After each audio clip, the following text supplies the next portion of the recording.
Welcome to Empire Building, the podcast where we talk about building big businesses and even bigger lives. I'm your co-host, Seychelle Van Poole. I'm Wendy Papazan. I'm Via Williams. And I'm Sarah Reynolds. And first of all, Happy New Year, guys. We made it. Happy New Year. We made it to 2021. I don't know if we ever thought we would, but here we are. Hallelujah. Exactly. 2020 is officially over. We just gave each other air high fives on the Zoom there, guys. Yeah. We're a little bumped and bruised, but we made it. Yeah. Right. And they're still Zooming in 2021. Who would have thought? So it continues. So there's something about New Year's, right? That's so refreshing, and a new year. And a lot of times people look at themselves, they look at their life during the new year, and they look at that as a reset, right? New Year's is a big time for resolutions, examining your life, fixing things. Studies actually show that 60% of Americans make New Year's resolutions. So the majority of Americans set a lot of people. New Year's resolutions. Yep. The other reality that goes with that, in that same study, they found that only 8% of the 60 actually keep them. Wow. Ooh. Yes. That's a bummer. It is a bummer because it's so exciting. So it's not even 8%.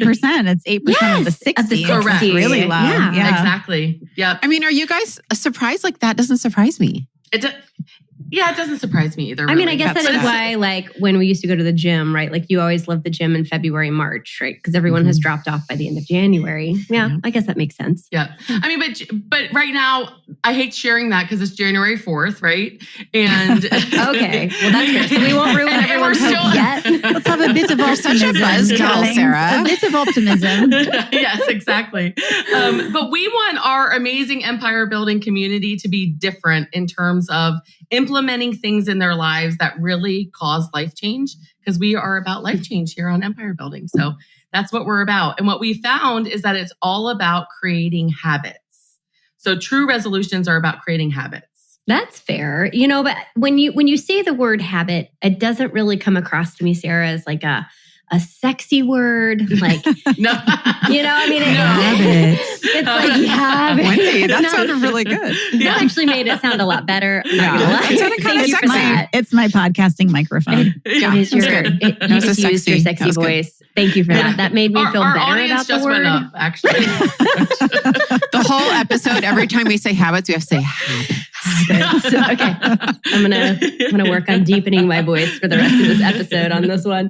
But you know, I do realize that habits. I gotta get back. I can't. My voice isn't I deep don't think enough. we can do that. We No. can't do that. I'm not I gonna do literally that. can't do this whole episode. I will laugh the whole time. I can't keep my face straight on that one. All right. But we do know, right? Habits do lead to life change, right? And I know that that's what the four of us are about. I know that's why so many of you listen and are on this journey with us. It's because we're about living a big life, right? And in order to do that, we have to change what's going on in our life. So I'm excited we're covering habits today. Yeah, well, everything about habits determines who we become. So whether it's good habits or it's bad habits, right? Bad habits can be just as harmful as not having good habits. So if you think about it, all we can do in this world is make choices about the way we spend our time. So true. And that's really what habits are. And the choices that we're making with our time determine who and what we become. So true. That sounds a lot more sexy. I'm just going to throw that out there. That sounds that way really better. sexy. Okay. Yes. I agree. Wendy's just sexy. I'm trying sexy today. I'm trying to sex up habits. What can I say? Between Jay and I. Yeah. You guys are the couple to do that. That's for sure. Yes, that is true. I sincerely hope he does not listen to this episode. It's interesting because, you know, when we do talk about habits, I think a lot of us fall into that habit of thinking about self-discipline. You know, we come into the year and we're like, all right, you know, whatever I want to do is about self-discipline. And really, it's the opposite. It's not about taking away necessarily. It's about, you know, creating habits and stacking them. And I think that, you know, a lot of us, it's the first week in January. A lot of us have health goals. I mean, that's pretty normal. Yep. To come into a new year with some health goals. And I, you know, am super proud of the fact that I lost 70 pounds a few years ago. And I'm super not proud of the fact that I gradually gained it back. And so I started some new habits about 4 months ago. It was on Labor Day. Yeah. It was actually I decided on Labor Day weekend. That's exactly right. And I started it the day after Labor Day weekend. So that Tuesday, I started something called 75 Hard. And you can Google that. It was intense. It's 2 workouts a day. You have to stick to a diet. You have to read 10 pages a lot. It was a lot. And the reason I did it is it was 75 days. And I know, and we all know that it takes about 66 days to start getting in the rhythm of creating a habit. Yeah. It probably takes 6 or 12 months really, but it takes about 66 days to kind of get into that rhythm to where if you don't do the thing anymore, you don't feel like, you've accomplished all you needed to do that day. Yeah. Like Or it just feels weird. Like if you do, if you're in, it's habitual. If it feels weird when you don't do it. Yes. That's how I know. Or you miss it. That's how I know it's a habit. Right. That's the sexy definition, really, Yes. of it. And so I lost 31 pounds kind of, sailing into the year. And it's awesome because 2 days ago, I just started round 2 on it. And it's just been awesome for me because it's not focused on what I don't get. It's just focused on habit stacking. And I love it. And I've been thriving. And, it's just a good, I think my journey with 75 Hard recently has made me realize and remember how important focusing on the habits and just not focused on the outcome. I'm really just more focused on the process, of the habit right now and what I do every day. So, yeah. Well, what's cool about habits is that you can start them and over time, over 1 year, 5 year, 10 years, 15 years, all of a sudden you look up and, you kind of have your stuff together. Right. Yeah. But it's a journey over time. Yeah. Right. Well, I think for anybody listening, like, I just want to make sure that we're fully authentic and transparent with all of you guys in that, like, none of us have it all together all the time in all the areas. Like, there's always a part that we're like, feel like we're nailing. And there's a part that we feel like are completely in like burning flames at the moment. And we have to get back on track. And so I love that we're doing this episode at the beginning of the year because if you're feeling it all, like there's an area or 2 or 3 or 4 or 7 in your life that you're needing that help with, we're totally in this with you. And there are areas in each of our lives right now that we're needing to build and rebuild habits around. Yeah, I had quite a big aha moment in my life here recently. And my husband and I, George, we went through the One Thing Couples Goal Setting Retreat.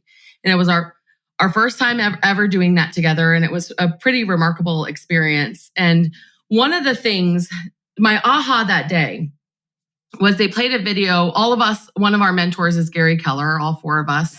Follow him. We listen to him. And he did a video talking about habits and goals. And what he said was a lot of times the reason we struggle with habits is because we're actually not thinking big enough in our life. And I had never put the 2 and 2 together. I never put thinking big in my habits. In the same, because thinking big, that is sexy. Right. Yeah. Right. That's right. true. Yeah. But the habits to then get to where you want to go, a lot of times have to correlate. So like one of the things I looked up at that retreat, I was just curious how many female billionaires there were. And under wealth building, I was like, I'm going to put billionaire because if I end up being an 800 millionaire, like I still win. Right. But then I started looking, do I have the habits to even get there? And the truth is that I don't, because a lot of it is, you have to be living. So the majority of Warren Buffett's what net worth was built in his 60s, 70s, That's 80s, right? And so you have to be living. So then that looks, do I have habits in my health to even get me to that goal? But the first step is to actually think big. So in each circle of your life, we want you to encourage you to think big, right? We're about having a big business and a big life here. So think extraordinary, but then what habits do you need to put in place to actually get you there? And it's a journey, right? It's all a journey, but it starts with thinking big. And I had never correlated the 2. So I love that you shared that. Thank you. That's awesome. It was huge for me. Huge. So So let's go into our habits to reflect our goals, right? So let's talk about one of the things that a big quote on habits is from the author Charles Duhigg, who wrote The Power of Habit. And he said, if you focus on changing or cultivating keystone habits, you can cause widespread shifts. However, identifying keystone habits is tricky. To find them, you have to know where to look. Detecting keystone habits means searching out certain characteristics. Keystone habits offer what is known within academic literature as small wins. They help other habits to flourish by creating new structures, and they establish cultures where change becomes contagious. So I thought we should start off when we're talking about how to sort of start new habits, right? I would love to start off with talking about what we call building block habits. So those are smaller habits that you can really master, and then they build from there. So what are some building block habits? Well, I have something to share around that because I think sometimes the habits are different than you think they are, right? Yes. And so one of the things I always struggle with is drinking enough water every day. I don't really get thirsty. I have a small bladder, TMI. Sorry, everyone. So when I drink a lot of water, I have to go to the bathroom a lot. And it's just like, I don't like drinking water. And so what I've always thought the habit needed to be was, to drink 64 ounces of water or whatever they tell you to do. But that's really never, that just saying that has never really worked for me. So I actually have two habits that come before that, which sounds super weird. I love But the first habit is actually writing down in my journal. I have a little space in my Panda planner that says habit, right? Because I already use it. Yeah. And so I write that down. That's the first habit is actually filling out my Panda planner in the morning and reminding myself that my habit is water and vitamins. And then the second habit is actually going and filling this cup up. That's my big Amplify cup. Up with water and making sure it's on my desk before my day starts. And so it's weird, but it's like those are actually both habits. But those are the habits for me that have to come before actually drinking the water. I love that. That is awesome. That reminds me, my dad lost 100 pounds and has actually kept it off, which is very unusual in terms of percentage of people that actually keep it off. And one of the habits that he implemented around water was that every morning, because he struggled with that as well, and he knew he needed that to lose weight. And so every morning he would wake up and beside his bed, he put a big jug of water. And right when he woke up, he would drink the water. And he viewed it as a gift to his body because his body did all that work in the night. And he was giving that to his body. And he knew that even if he didn't get through all the water the rest of the day, that one habit would help him with his health. Your digestion. And the habit is really putting the water on your bed before you go to sleep, right? Yes. That's really the habit. Right. Yeah, that's domino one. So it's not the drinking of the water even. Right. Because if he wakes up and the water's not there, he's probably not going to drink it. So true. Yeah.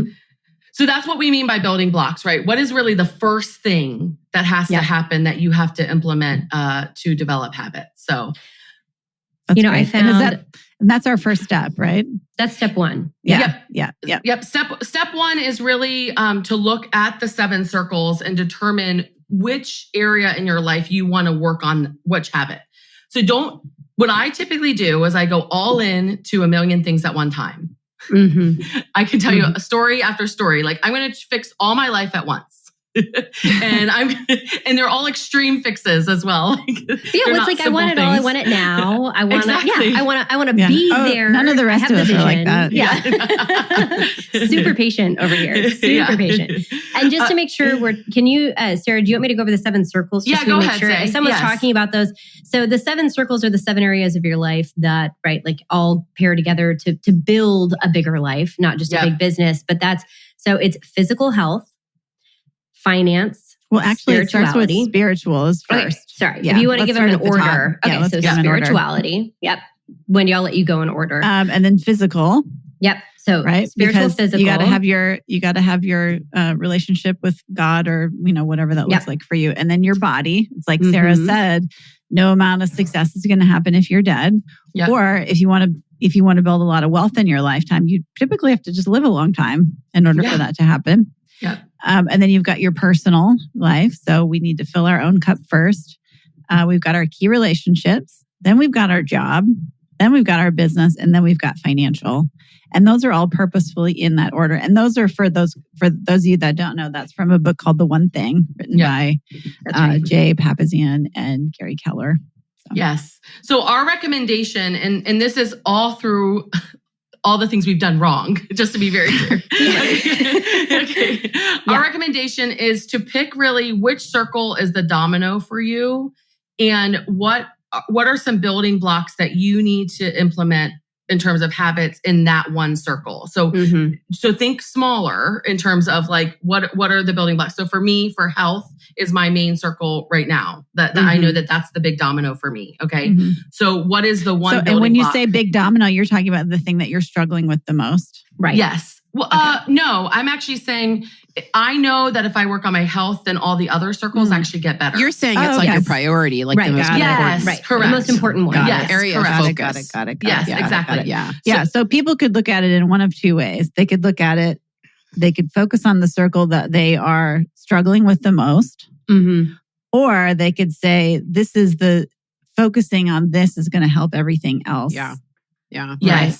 Okay. Yeah, that's good. Got it. Yep. Got it. So figure out what that is, figure out which circle that is, and then what is something that you can build on? What is one habit? So my dad that was putting that water beside his bed, right? Yeah. That one habit that you can then build on. So that's step number one to developing building block and then habits. I would say if you're struggling with a way to figure that out, just do that: spiritual, physical, personal, key relationships, jobs, business, financial, and you can rank all of those. You can give them a number from 1 to 10. Yeah. How you feel you're doing. Yep. And then that'll give you a way to say like, oh gosh, I'm a 3 here. Yeah, exactly. I'm doing pretty good on all these other things. So. Yeah. We started doing that with our team too on like a weekly basis to see where they're at as well. That's awesome. Well, yeah. And that's a good transition, Wendy, into step 2, because this all has to do with kind of that putting the time and that clarity up front, which I am such a big, proponent of, because I found in my life, whenever I spend the time up front, really putting in the thinking time and getting the clarity on the key tasks, and we're calling these keystone habits, right? Yeah. Then everything else does become easier and unnecessary, Exactly. that upfront time. And so that's a really good transition into this, step 2. And what we're talking about are 3 steps to developing these building block habits. So step 1 is understand where your priorities are, both in your circles and what circle or circles maybe are going to take priority. I'll be honest, I usually do have 2 going at once, no more than 2. Me too. I usually do have 2. I do have 2. And I have 1 primary and a secondary, I would say. And and this year, for sure, it's health is my primary and my secondary is financial net worth. Just to be transparent. But the second step of this. And congratulations for getting that rental property under contract. Yeah. Seriously. Thank you. I'm really happy. Way to go. I feel really empowered entering the year, knowing that I fulfilled my net worth goals last year. You should. Yeah. So and good. You were laser focused on it. I'm so proud of you. Thank you. So proud. You. Oh, you're gonna make me cry. And I have really big ones this year, so I'm excited about that. But so step 2 is to create, once we've had that clarity and we thought, okay, these are our priorities. Now we want to create what is that achievable habit domino in our top priority circle. Okay. Yeah. So for me, again, it's health and finances, but a lot of you guys are really doing big business goals. And I think that's kind of a good example that's universal, right? So if increasing sales in your business is one, then you might want to start with, no matter what happens, I do 5 phone calls a day, period, end of story. I do 5 outbounding calls a day, or no matter what happens, I do not go home until I set an appointment, period, end of story. And whatever that habit is, I think that don't overdo it. Just be very foundational. Do something that you can win at. I'm a big proponent in winning. Yeah. So do something where you can win the day, win the week, and that this is going to stand the test of time for 66 days. And if you really want to get technical, 66 business days is a long time. That's even longer than, Well, and the whole idea of the 66 days is that you don't have to think about it anymore, That's right? So all four of us, we lead generate constantly every single day. We're always talking to people and we don't think about it. Yeah. You know, Because it's just something that we do. It's a habit. Yeah. Yes. So that's what we're going for is, and if you're at 66 days and it's not habitual, then you just have to keep going until it does. Yeah. Well, and before we get into step 3, really quick, I was going to say, like, also if it doesn't feel natural, maybe there's something you need to tweak in the habit that makes it more enjoyable for you, whether it's like around your mindset and how you view something, or maybe in how you're going about that habit. To, like before we hopped on, like we were talking about different things that work personally for us in our health life, right?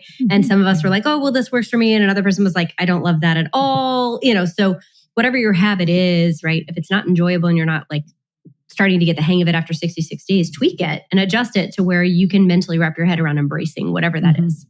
Yeah. And I think the important thing to pull out of this too, thank you, Seychelle, is something Sarah said earlier, which is this is not the time to go big or go home.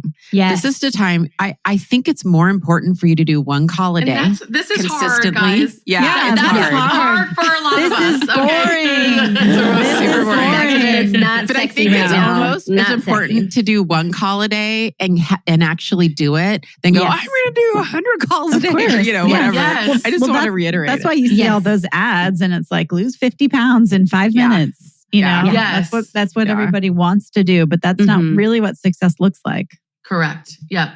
So start with a building block that you can actually do that, no matter what, I've got that, if it's 5 calls, if it's 1 call, implement that. And then before you know it, you're going to build, then you're going to go to 10 calls, then you're going to go to 15 calls. And this is across all circles, right? You can say this across all circles. And then you build up. And honestly, to it. It's okay to stop at 5. Yes. Like, if you're seeing the result you want, for sure. If you're seeing the results, Yes. it's okay to stop. Yeah. And then move on exactly. to your next thing. Like it doesn't always have to be more. That's more. Yeah. So That's true, right. Wendy. That's so good. And then step 3, right, is once you're mastering, you've done a small domino that's built to the next domino, then you can start increasing your goals, you can start increasing your numbers, or you can, as Wendy beautifully said, right, like switch to the next another one. circle that you need to improve. Yeah. And like, I know one, this last year, right, and the year of the wonderful pandemic was like personal energy for me was really difficult to keep high. And when you like backtrack that back to like around 3 to 4 o'clock every day, it was just like, I would hit this like massive wall and I'd been going and going and going until 3 or 4 o'clock. And then it was like, I just could not move anymore. And so I had to back that up to what's the root of the problem is my exercise where it needs to be in the morning. Okay, that's the first domino I need to do is I need to get some energy in the morning to sustain my stamina throughout the day. And then it became, okay, that domino fell, but I still don't feel like I have the energy. Am I planning properly the night before for the next day so that I feel like I know what the most important things I'm doing are and I'm moving that forward? Okay, well then that domino hit and it's like, okay, I have a little bit more energy, but it still feels chaotic. Okay, then back it up again. Is the leverage in our life set up properly to where we have the help that we need? So it's like you have to keep, if you're not getting where you want to go with it, but you keep toppling the dominoes, keep unwinding it backwards so that you can then build it forwards and be able to take it. Now we're looking at November, December in our business. We're actually almost matching what we had in 2019 with a very different looking business and team. But it's because for 7 months, we've been hacking away at those dominoes. Yep. And I want to give everyone permission. And I know we've said this multiple times already today, but I just want to give you permission. Like, it's okay to start with something that to other people might seem small. Like I remember when my dad first started working on his weight, he was so he was so overweight that he couldn't work out at the gym. Yeah. Like he physically couldn't. So his first domino was, I'm going to park in the last parking space. And every day I'm going to walk to a building.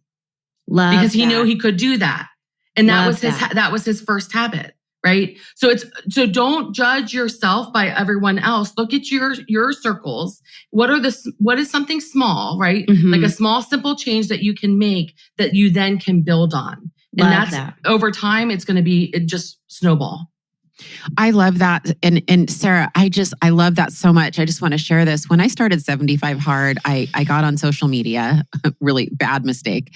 And, I started looking at all the hashtags 75 Hard and it was like bodybuilders and like 25-year-olds with like 8 packs. I didn't even know you could have 8 muscle things down there, and like all the stuff, and you know what I think did? they're just called muscles, not muscle things. Whatever they're called, I don't have them.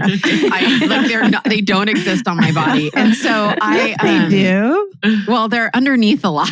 Yeah, they're there. They're there somewhere hiding. But every day for 75 days, I walked. That was my exercise. I didn't lift a weight. I didn't do a crunch. And I'm not saying, look, I mean, like that's good. But what I'm saying is that part of the reason I want to do round 2 is I'm actually really looking forward to I'm planning a half marathon, my very first, half marathon.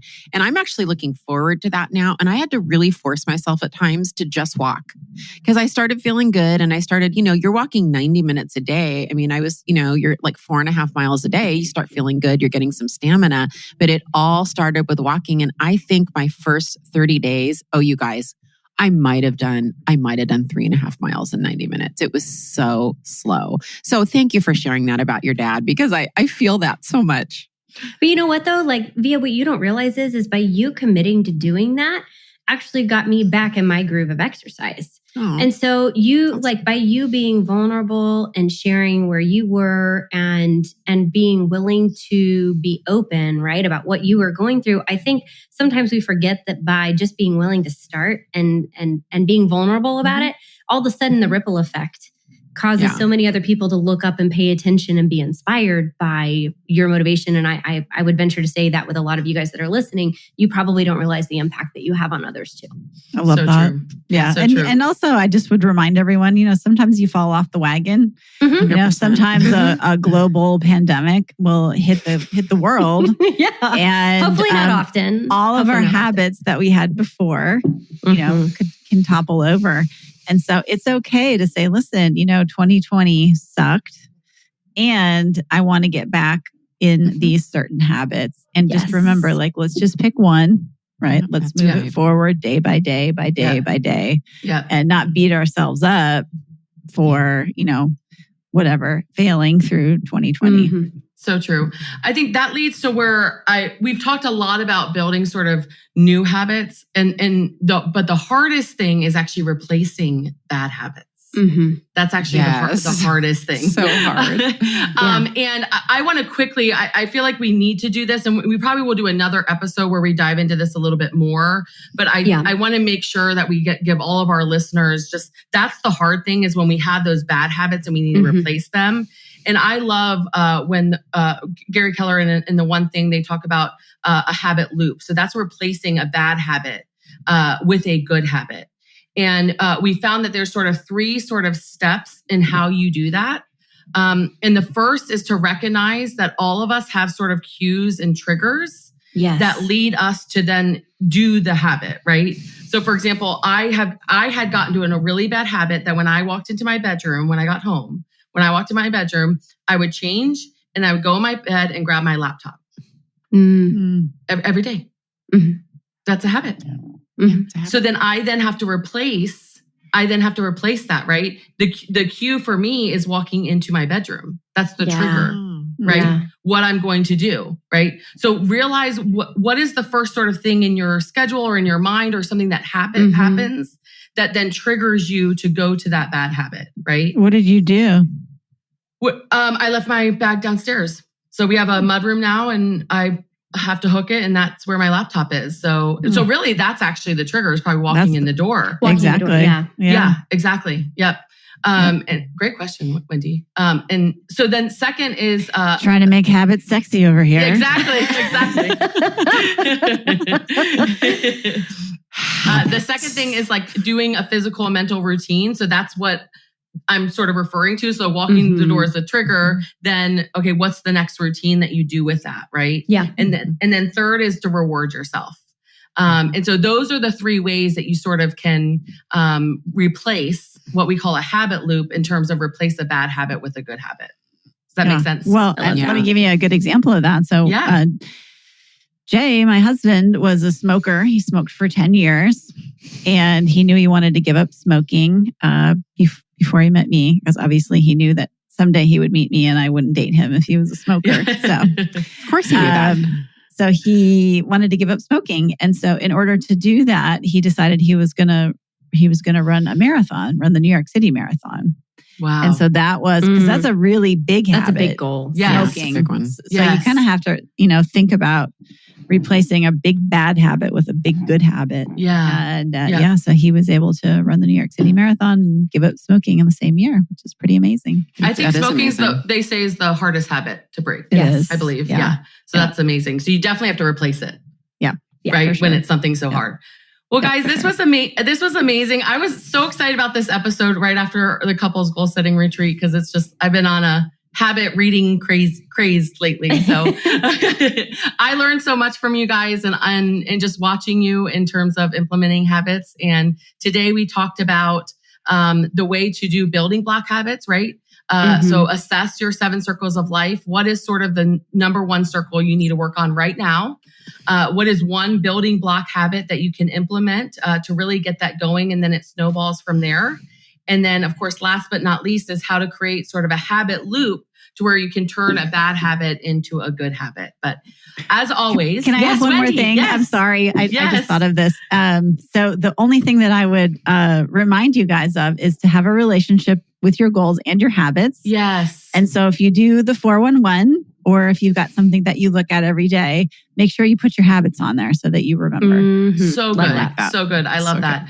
Well, you guys, our mission here, and it continues into 2021, is we want you to build not only big businesses, but extraordinary big lives. And so go out there, go make things happen this year. We are excited to have another year on Empire Building. Happy New Year. You join us. Happy New Year. Happy New Year. Thanks for listening to Empire Building. If you like what you heard, join our tribe by subscribing on your favorite podcast platform and help us spread the word by leaving a 5-star rating and review. Until next time, wishing you a life worth living. And remember, you are an empire builder.